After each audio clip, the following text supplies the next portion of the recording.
हर हर महादेव। माता पार्वती की जय हो। आज मैं आप लोगों को माता पार्वती और शिव जी की बहुत ही अच्छी कहानी लेकर के आई हूँ। ये कहानी अगर आप सुन लिए तो आपकी ज़िंदगी में जितनी भी परेशानी चाहे आ जाएं, लेकिन आप कभी उन परेशानियों से घबराएंगे नहीं, उनका डटकर मुकाबला करेंगे, आपके अंदर मनोबल बढ़ जाएगा। तो कहानी शुरू करने से पहले मैं आप लोगों से विनती करती हूँ कि आप लोग चैनल को सब्सक्राइब कर लीजिए, क्योंकि आपका एक सब्सक्राइब हमारे लिए बहुत महत्व रखता है। एक बार माता पार्वती और शिव जी कैलाश पर्वत में से पृथ्वी की तरफ भ्रमण करते हुए आ रहे थे। तभी देखते हैं कि एक पेड़ पर एक चिड़िया और एक चिड़ा बैठा हुआ था। वो दोनों आपस में पति पत्नी थे दोनों, और एक दूसरे से ऐसे ही बातें कर रहे थे कि संघर्ष कितना भी आ जाए, लेकिन अगर हिम्मत रखो तो हौसला रखो अगर, तो वो संघर्ष कुछ भी नहीं है। तभी माता पार्वती क्या देखती हैं कि थोड़ी देर में बहुत जोरों की तूफान आने लगती है। तब वो चिड़िया और चिड़ी दोनों एक दूसरे का हाथ पकड़कर उसी पेड़ पे बैठे रहते हैं, और चिड़ा कहता है कि अरे चिड़िया, डरना नहीं, मैं तुम्हारे साथ हूँ, तुम्हें कुछ नहीं होने दूंगा। बस चिड़ा की ये बात सुनकर चिड़िया को विश्वास हो गया कि चिड़ा कुछ भी करके मुझे कुछ नहीं होने देगा। उसके अंदर ये भावना थी कि मुझे कुछ नहीं होगा। तो सचमुच वो आंधी तो चली गई, दोनों को कुछ भी नहीं हुआ। थोड़ा बहुत चोट आई, लेकिन दोनों सही सलामत जीवित थे।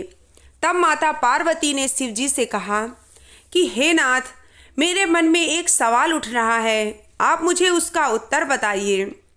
शिव जी ने कहा, पार्वती, आप मुझे अपना प्रश्न बताइए, क्या व्याकुल हो रही हैं आप इस चिड़िया और चिड़ा को देखकर। तब माता पार्वती कहती हैं कि मुझे इस चिड़िया और चिड़ा को देखकर एक बात याद आई है। जैसे ये पक्षी होकर एक दूसरे का साथ दे रहे हैं, अपने मन में विश्वास है इनके मन में कि हम नहीं मरेंगे, हमें कुछ भी नहीं होगा, हमारे चोट नहीं लगेगी, हम परेशानियों का मुकाबला डटकर कर सकते हैं दोनों मिलकर के।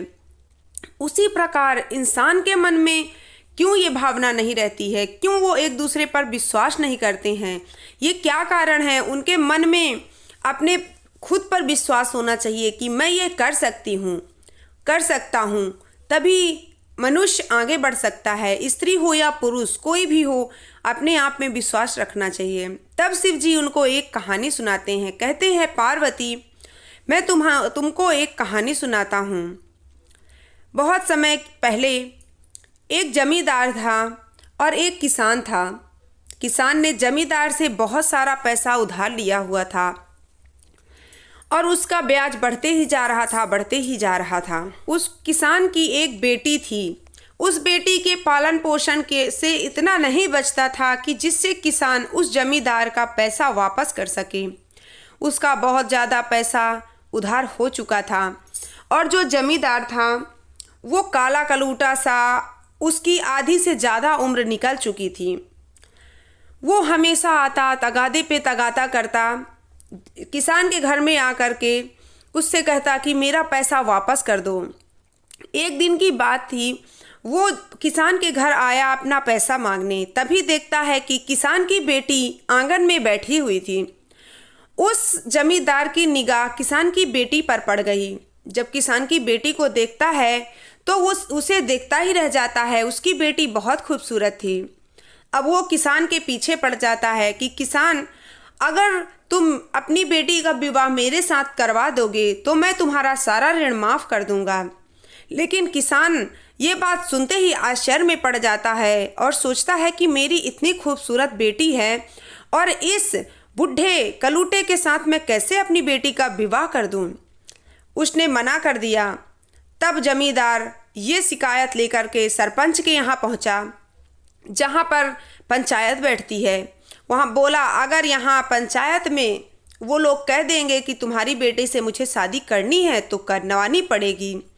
बेचारा किसान भी इसी बात को लेकर के वहाँ पहुँचा अपनी बेटी के साथ। जब वहाँ ये बात रखी गई तो पंचायत के लोग भी हैरान रह गए, क्योंकि वो जमींदार देखने में भी एक भी अच्छा नहीं था और उम्र भी उसकी आधी से ज़्यादा निकल चुकी थी। और इसकी बेटी इतनी सुंदर थी, किसान की बेटी, और उसकी उम्र भी अभी कुछ भी नहीं थी। सबको समझ नहीं आ रहा था कि वो सब लोग क्या करें। अगर विवाह करवा देंगे तो बेटी के साथ नाइंसाफ़ी होगी, और अगर नहीं करवाएंगे तो जमींदार के साथ नाइंसाफ़ी होगी, क्योंकि उसका भी पैसा किसान ने बहुत दिनों से ले रखा था। सब ने कहा एक काम करते हैं, विवाह और मरण तो किस्मत के हाथ में होता है, भोलेनाथ स्वयं इसका वो फैसला करेंगे। ये फैसला हम इस बेटी की किस्मत पर लिख देते हैं। इसकी किस्मत तय करेगी कि इसका विवाह उस जमींदार के साथ होना चाहिए या नहीं होना चाहिए। तब शिवजी कहते हैं, पार्वती सुनो, इसका फैसला उस कन्या की किस्मत पर कर दिया गया। वो कन्या भी हैरान थी बेचारी कि क्या होगा, मेरी किस्मत में क्या लिखा होगा। वो मन ही मन शिवजी की आराधना कर रही थी। तभी क्या करते हैं, पंचायत के लोग उस जमींदार को कहते हैं कि इधर एक काला पत्थर है, एक में जैसे काले पत्थर हैं और एक में सफ़ेद पत्थर हैं। तुम इन काले और सफ़ेद पत्थरों से एक एक पत्थर लेकर एक झोला में डालो, और लड़की बिना देखे हाथ डाल के पत्थर निकालेगी। अगर उसने काला पत्थर निकाला तो उसका विवाह तुम्हारे साथ कर दिया जाएगा, और अगर उसने सफ़ेद पत्थर निकाला तो उसका विवाह तुम्हारे साथ नहीं करेंगे। और ये भी बात है कि अगर उसने सफ़ेद पत्थर निकाला तो विवाह भी नहीं होगा और कर्जा मुक्त भी होगा।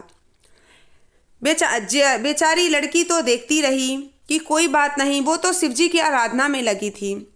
लेकिन वो जमींदार बहुत चालाकी से क्या किया, 2 पत्थर काले ही लेकर सबकी नज़र से बचा के उस झोले में डाल दिया।